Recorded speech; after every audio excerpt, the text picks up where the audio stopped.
Hello শিক্ষার্থীবৃন্দরা, কেমন আছেন আপনারা? আশা করি সকলে ভালো আছেন। আজকে আমরা আবার হাজির হলাম আপনাদের এই প্রিয় চ্যানেলটিতে নতুন আরেকটি ভিডিও টিউটোরিয়ালের জন্য। আমাদের একটি প্লেলিস্ট চলছিল একাদশ দ্বাদশ শ্রেণীর আইসিটির, তার আজকে চতুর্থ অধ্যায় নিয়ে আলোচনা করব। চতুর্থ অধ্যায় হলো ওয়েব ডিজাইন পরিচিতি ও HTML। অধ্যায়টা খুবই মজার এবং এটা দিয়ে প্র্যাকটিক্যাল কোশ্চেন আসবে।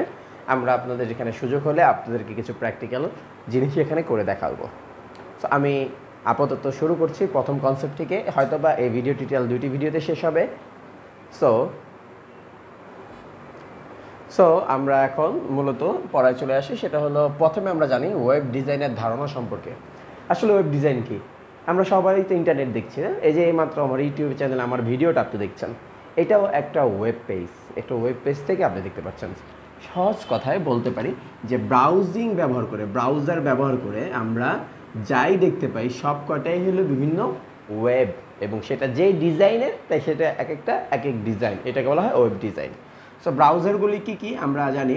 পপুলার ব্রাউজারগুলির মধ্যে ক্রোম ব্রাউজার রয়েছে মজিলা, ফায়ারফক্স রয়েছে, উইন্ডোজ সাফারি যারা ম্যাকবুক ইউজ করে তাদের জন্য, অনেকে মোবাইল ইউজ করে ইউসি ব্রাউজারটা এখন প্রচণ্ড পপুলার। আর একটা আছে ডাক গো, আরও অনেকগুলি ব্রাউজার রয়েছে। উইন্ডোজ 8টাও এখন আছে। রিসেন্টলি উইন্ডোজ এক্সপ্লোরারকে ডেট ঘোষণা করা হয়েছে এবং সেটা ব্যান করে দেওয়া, মানে উঠায় নেওয়া হয়েছে, এটা আর নাই। সো এই ব্রাউজারগুলি দিয়ে আমরা প্রথমে কি করি, কোনো কিছু সার্চ করি। ব্রাউজারে গিয়ে কোনো কিছু সার্চ করি, সার্চ করে আমরা কোনো একটা পেজে প্রবেশ করি। সেই ডিজাইনটাই মূলত ওয়েব ডিজাইন। সো ওয়েব ডিজাইনের ধারণাগুলো তো মূলত এইটা। এই পেজগুলি এক এক সময় এক এক রকম দেখা যায়।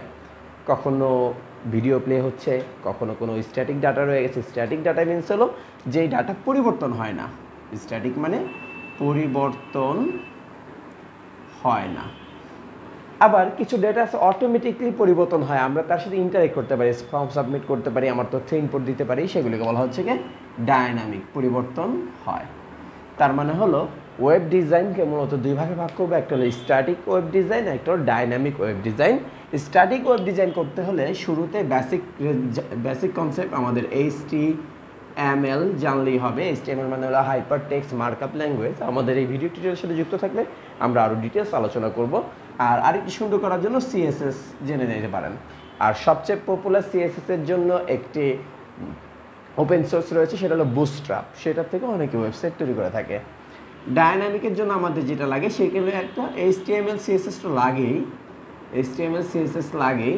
তার সাথে অতিরিক্ত আরও দুইটা জিনিস প্রয়োজন পড়ে। একটা হলো জাভাস্ক্রিপ্ট, আর একটা হলো PHP হতে পারে, বা অন্য যে কোনো একটা প্রোগ্রামিং ল্যাঙ্গুয়েজ। আমাদের মনে রাখতে হবে HTML কোনো প্রোগ্রামিং ল্যাঙ্গুয়েজ না, এটা একটি মার্কআপ ল্যাঙ্গুয়েজ। আর CSS একটা স্টাইল শিট। এই দুটো কখনোই প্রোগ্রামিং ল্যাঙ্গুয়েজ না। তবে আমি যে বললাম জাভাস্ক্রিপ্ট আর PHP, এই দুটো প্রোগ্রামিং ল্যাঙ্গুয়েজ। এখানে পাইথন হতে পারে বা আরও অনেক কিছু হতে পারে। পাইথনের পাইস্ক্রিপ্ট চলে আসছে এখন বর্তমানে HTML এর সাথে সুন্দর করে কাজ করার জন্য। তো এই দুইটাই হলো ওয়েব ডিজাইনের ধারণা। এবার আমরা বলি ওয়েবসাইট কিভাবে তৈরি হয়, কাঠামোটা কেমন হয়। কাঠামোটা শুরুতে একটা মেইন পেজ থাকে। আমাদের যে পেজটা আমি সার্চ করলে সাথে সাথে পেয়ে যাই, সেই পেজটার নাম হলো ল্যান্ডিং পেজ, যাকে আমরা হোম পেজ বলে আখ্যায়িত করতে পারি। এখানে দুইটা সেকশন থাকে, একটা হলো মেইন সেকশন আর একটা হলো sub section. Main section means হলো মেনু বারে আমরা যে কোনো মেইন সেকশনগুলি পেয়ে থাকি, সেখান থেকে বিভিন্ন জিনিস নিতে পারি। আর সাব সেকশন মানে তার ভিতরে যদি কোনো সেকশন থাকে। অনেকেই অনেকভাবে এক এক রকম ওয়েবসাইট এক এক রকমভাবে তৈরি করে বিভিন্ন ডিজাইনাররা। আপনারাও যখন ওয়েব ডিজাইনটা ভালোভাবে করে ফেলবেন, আমরা এখানে কিছু প্র্যাকটিস করাবো এবং বাসায় প্র্যাকটিস করবেন একটু বেশি।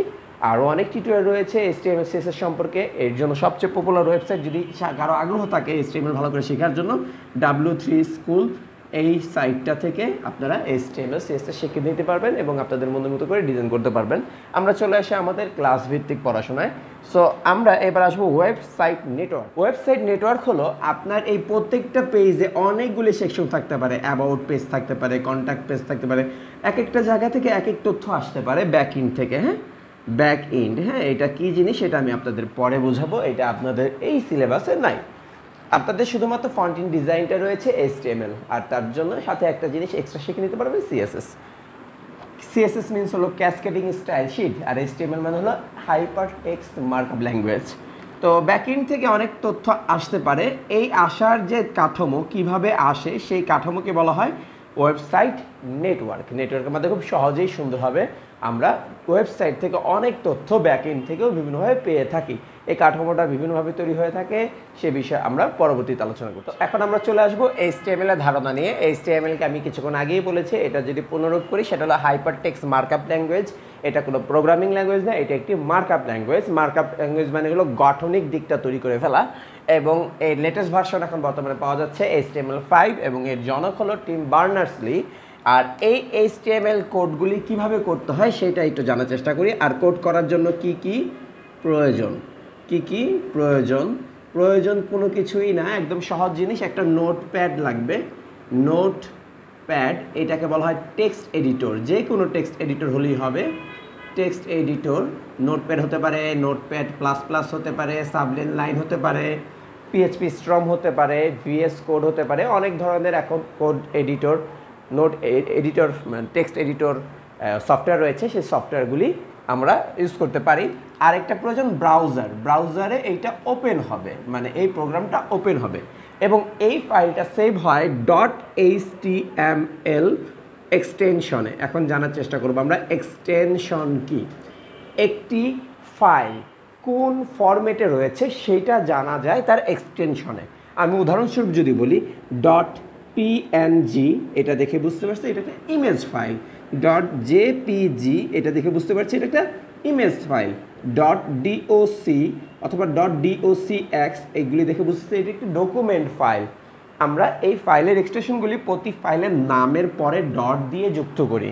তো HTML এর যে এক্সটেনশন থাকবে, যেই নামই দিই না কেন, .html, এবং এই কোডটা লেখা হয় নোটপ্যাড বা যে কোনো টেক্সট এডিটরে, এবং এটা ওপেন হয় যে কোনো ব্রাউজারে। আমি ব্রাউজারের অনেকগুলো উদাহরণ দিয়েছিলাম, এর বাইরেও অনেক ব্রাউজার রয়েছে। এখন আমরা মূল ফোকাস পয়েন্টে চলে আসব, সেটা হলো HTML কিভাবে তৈরি করে বা স্ট্রাকচারটা কি HTML এর। HTML এর স্ট্রাকচার একটু মনে রাখতে হবে। HTML স্ট্রাকচার দুইটি অ্যাঙ্গুলার ব্র্যাকেট দিয়ে শুরু হয় এবং দুটি অ্যাঙ্গুলার ব্র্যাকেট দিয়ে শেষ হয়। আমার শুরু আর শেষ বোঝানোর জন্য এখানে একটা শেষের আগে একটা স্ল্যাশ বসে, শেষের আগে একটা স্ল্যাশ বা ব্যাকস্ল্যাশ। আমরা যদি HTML এর এই সিনট্যাক্সটাকে একটি মানুষের সাথে তুলনা করি, সেক্ষেত্রে আমরা খুব সহজে এই কোডটা সম্পর্কে বুঝতে পারবো।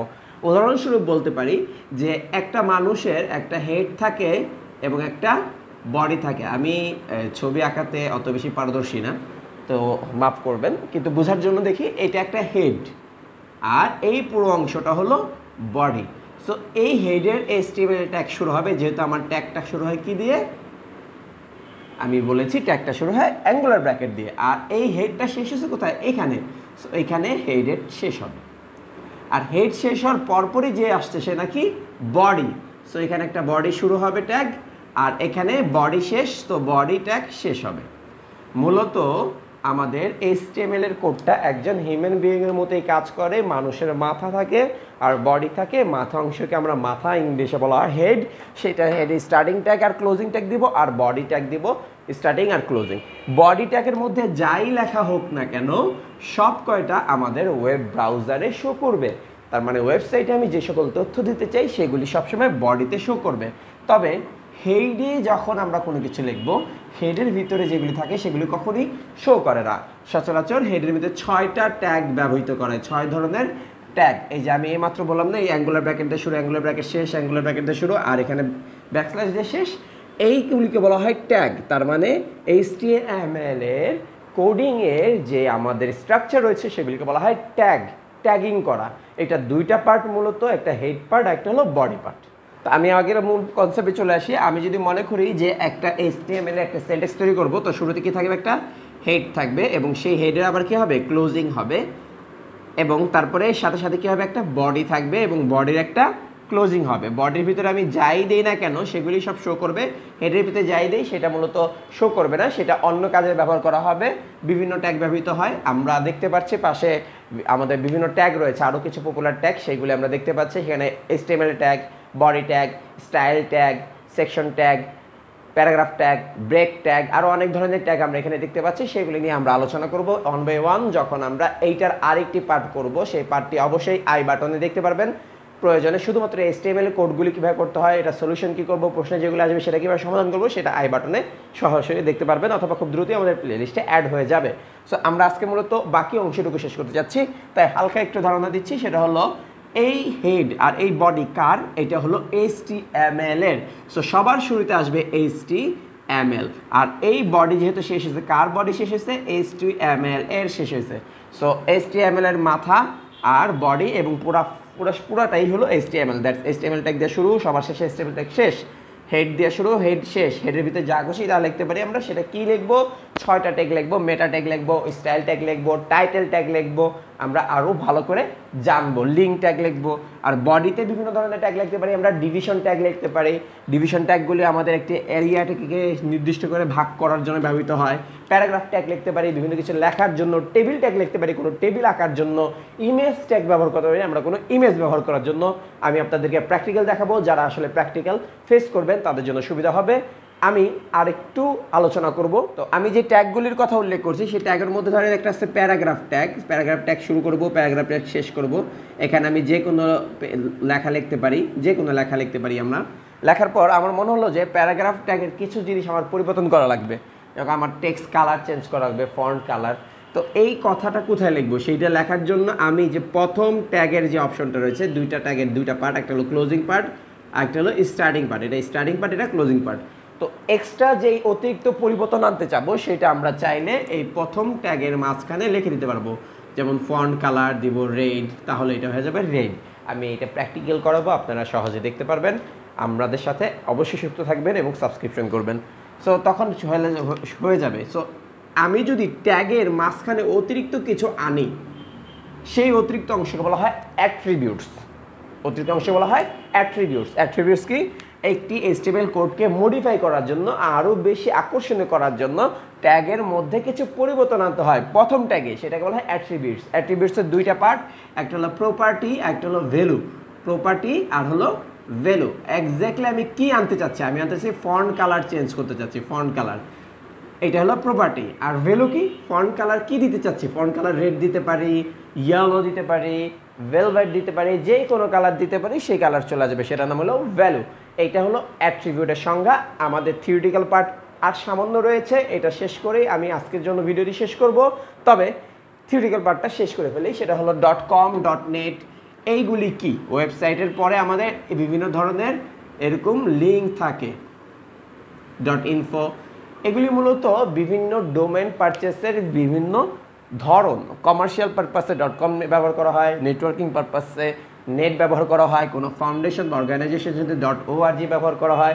এগুলি পারচেস করার জন্য বিভিন্ন কোম্পানি, এইগুলি যারা আনে তার নাম হলো ICANN, আইক্যান। ওরা সারা বিশ্বে এই ডোমেন প্রোভাইড করে থাকে। আশা করি থিওরিটিক্যাল পার্টের কোনো কথা নাই, সমস্যা নাই। আমরা সরাসরি চলে যাব HTML এর টেবিল ট্যাগ কীভাবে করবো, ফর্ম ট্যাগ কীভাবে করবো, বা পরীক্ষাতে যেইগুলি আসবে সেগুলি কীভাবে করবো, উইথ প্র্যাকটিক্যাল করার চেষ্টা করবো। সাথে থাকবেন। ধন্যবাদ।